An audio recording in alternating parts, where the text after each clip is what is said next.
Today's the day. The Senate committee, looking at Labor's NDIS bill, hands down its final report. Right now, this morning, as I'm recording this. Months of hearings, thousands of submission, some of them by the government-owned committee members' accounts. Genuinely harrowing to sit through. And the heads of one of the country's biggest disability advocacy group just put it in 5 words. This cannot have been for nothing. We don't know yet what's actually in that report. Nobody does.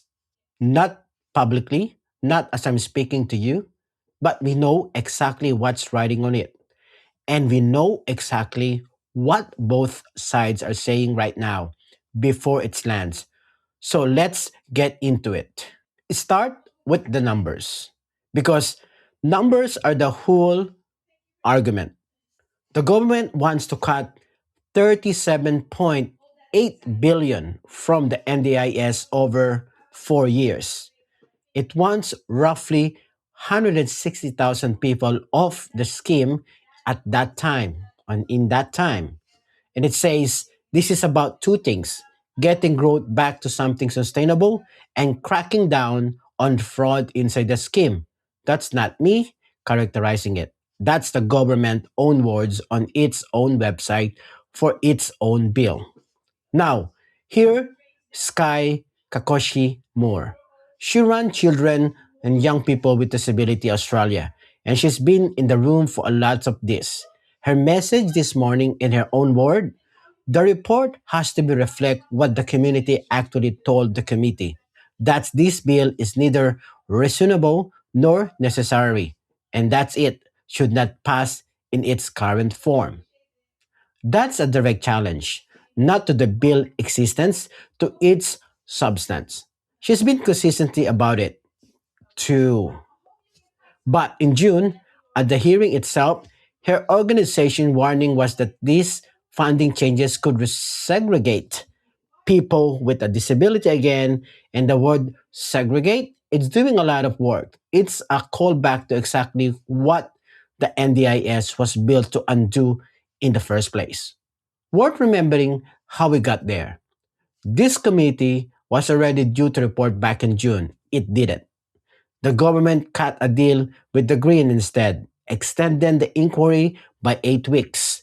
In exchange, some amendments went into the bill, limits on how much the minister can cut from a whole category of support in one go, tougher transparency rules around any decision made by algorithm rather than a person, real changes, but changes the disability sector says still don't touch the core of what they're worried about.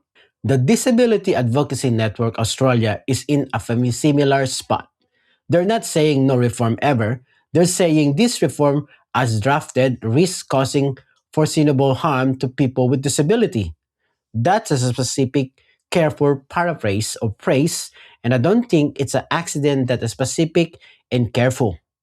Here's the honest tension underneath of all of it. The government says the scheme growth is unsustainable. So, is this it? I went and pulled the NDIA own numbers, not an advocacy figure, not a government talking point. The NDC own quarterly reporting in the year to June 2025, the schemes grew by 10.8%. That's actually down from the 12% the NDIA itself had projected the year before. So, growth is slowing on its own numbers before this bill has cut a single dollar. Now, that doesn't settle the argument. I want to be precise about what it does and doesn't tell you. It doesn't tell you the scheme wasn't heading somewhere unsustainable on a longer horizon. It doesn't tell you the fraud concern aren't real. There's a reason addressing fraud within the NDIS. It's written in the bill's own stated purpose. And that's squarely the kind of claim worth taking seriously rather than waving away. What it does tell you is that the single clean number the government leans on the hardest. Growth is out of control. is already moving in the direction the government wants on its own agency, own data before the bill even starts. I'm not telling you the bill is unnecessary. I'm not telling you it's the right fix either. Here's what I can actually tell you. The trends line the government points to and the trend line the government is actually seeing aren't quite the same shape. That's worth knowing before you read anyone press release today. Government or advocate. Prime Minister Albanese, if you're the one asking people to trust that this bill gets the balance right when the underlying growth number is already easing, that's a fair question to have to answer in the public today, not just in caucus. And Ms. Kakoshi Moore, if the report backs the government in, the test for your side isn't just the bill shouldn't pass, it's what specifically changes about the safeguards you're describing as missing because should not proceed is a position, not a plan. Three bills, one fortnight, same two men doing the deals. Albanese told Labor caucus on Monday he expects the NDIS changes to pass in this sitting fortnight. That's after he already been meeting opposition leader Angus Taylor repeatedly this week on two other pieces of legislation at the same time.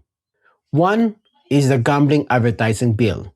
As drafted, it caps free-to-air betting ads at 3 an hour, bans them during live sports before 8:30 at night, and stop athletes and influencers fronting them at all. Every one of those numbers is still being negotiated bill by bill with the coalition, not locked in. The other is the news bargaining incentive, the one that makes big tech actually pay Australian newsrooms for using their journalism, where Albanese and Taylor have reportedly struck the outline of a deal. It's the same two negotiator across all of it, and three separate arguments about where government power shouldn't reach into a disability scheme, into betting ad, into a tech platform balance sheet. I say this plainly. When the same two people are trading concessions across three unrelated bills in the same 10 sitting days, the deal of any of them isn't happening in isolation from the other two. That's not a conspiracy. That's just what it looks like when a government needs the opposition on side to get its legislation through the Senate. Today, the NDIS committee actually reports whenever it's tabled and made public. That's the thing everything else in this story has been building toward. October 1st, the first phase of state-run Thriving Kids support start for children 8 and under with developmental delay or autism, lower support needs. It's a $4 billion program over 5 years, split between the Commonwealth and the states, and it means to be part of where some of those 160,000 people land instead of the NDIS. Worth watching whether the states say they're actually ready for that handover because some of them have said on the record that's they aren't. August 17, the separate committee looking at the gambling ad bill hands down its own report 3 days from now. And somewhere in the same fortnight, watch for the whether the news bargaining incentive actually gets introduced to the parliament now that Albanese and Taylor appear to have found common ground on it. That's where it sits heading in today. A report due, a number that's quietly moving in the government favor already, and three deals happening at once because that's the only way anything moves through this parliament right now. I have the report itself as soon as it's public. See you then. Thank you for watching. This is Inside OSPO. I'm Miko Santos. See you on the next episode.